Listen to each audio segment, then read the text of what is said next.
So, you've just been diagnosed with Ehlers Danlos Syndrome. Now what? Hello, my name is Laura, and today we are going to discuss 7 things you should do after you've been diagnosed with EDS. My advice to all of you newly diagnosed EDSers is to 1. Get genetic testing. 2. Find a good primary care provider. 3. Get an echocardiogram. 4. Start physical therapy. 5. Make life changes. 6. Join a support group. And 7. Live your life. First, let's talk about why I think it's important to get genetic testing. And when I say genetic testing, I mean actual clinical genetic testing, which has to be ordered by a healthcare provider, not a straight-to-consumer product like 23andMe.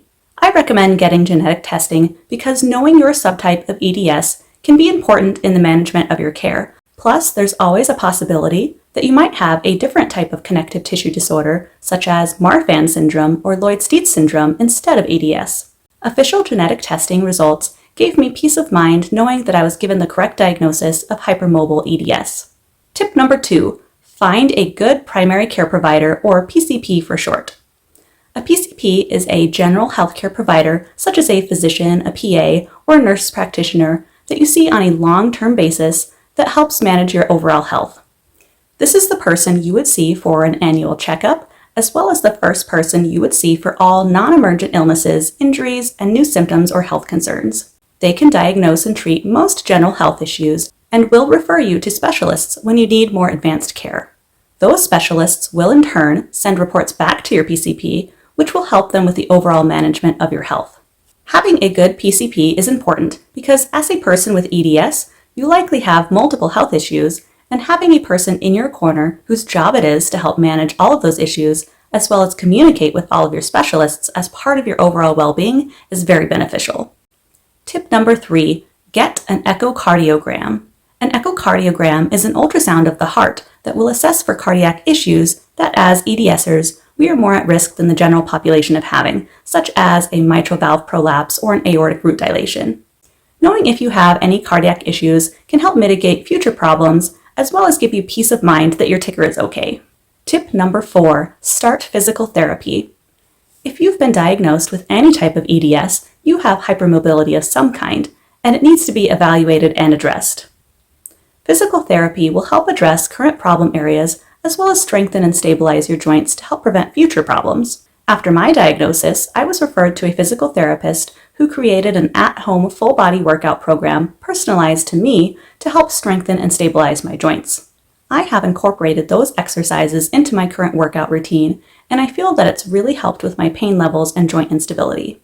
Sometimes I have to return to PT for new or recurring symptoms like tendinitis in my foot and ankle, and I then add some new exercises to my routine. This brings me to tip number 5, make life changes. If you're inactive, start a gentle workout program, preferably one designed by a physical therapist. But if you can't afford to go to PT, try watching YouTube PT videos for joint stabilizing exercises or even Pilates videos. Go for walks, ride a bike, or use an elliptical. Just try to do something to increase your muscle tone. If you're overweight, that extra weight on your body is doing your joints and your overall health no favors. Getting yourself to a healthier weight will not only improve your health, but may also improve your healthcare experiences. Healthcare providers will no longer be able to blame all of your health issues on your weight. If you're currently participating in any contact sports or high-impact exercises, you'll want to transition out of them due to the high risk of injury. I used to do martial arts in my teens and early 20s. I even competed in several tournaments, but I had to stop after a couple of injuries. I also used to run long distances just for fun, and I kept getting tendinitis, so I've quit that as well. As a replacement to those activities that were such a huge part of my life, I occasionally teach self-defense to family and friends, and I go for walks outdoors.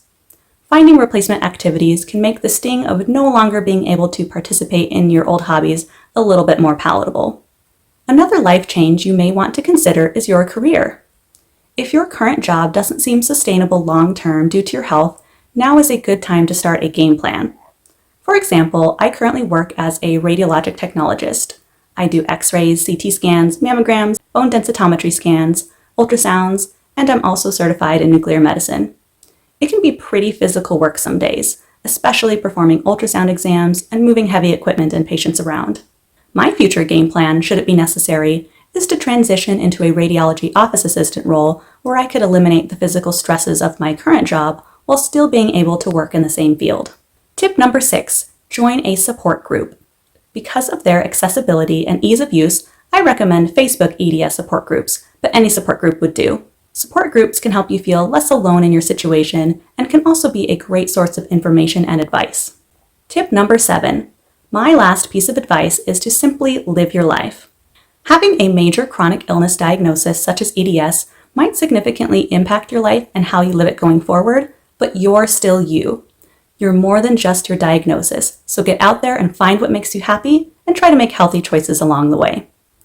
Don't let EDS become all you think about and take over your entire personality. EDS is a part of my life, sure. I made a whole YouTube channel about it, but what really defines me is how I live my life. I love my marriage and home life, and I work hard to cultivate those things.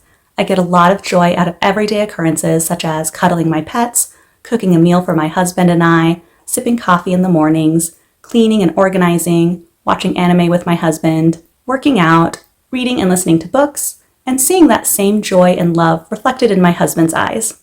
I also get a lot of enjoyment out of traveling. Trying new foods, seeing new places, meeting new people, and learning about different ways of life is so exciting. I also get a lot of satisfaction from both my career and this YouTube channel. Knowing that I am helping people and making a difference in people's lives is very rewarding. What defines me and you will never be EDS. Just find what makes you happy and pursue those things. Those things will likely change and grow over time, with EDS playing a part in it, sure, and that's okay. So to recap, my 7 tips for what to do after you've been diagnosed with EDS is to get genetic testing, find a good primary care provider, get an echocardiogram, start physical therapy, make life changes, join a support group, and live your life. What advice do you have for what to do after an EDS diagnosis? Let me know down in the comment section below. If you thought this video was helpful, please show that like button some love. If you want to see more videos about EDS, subscribe to this channel. Please feel free to share these videos to help spread awareness and education about EDS. As always, thanks for watching and see you next time.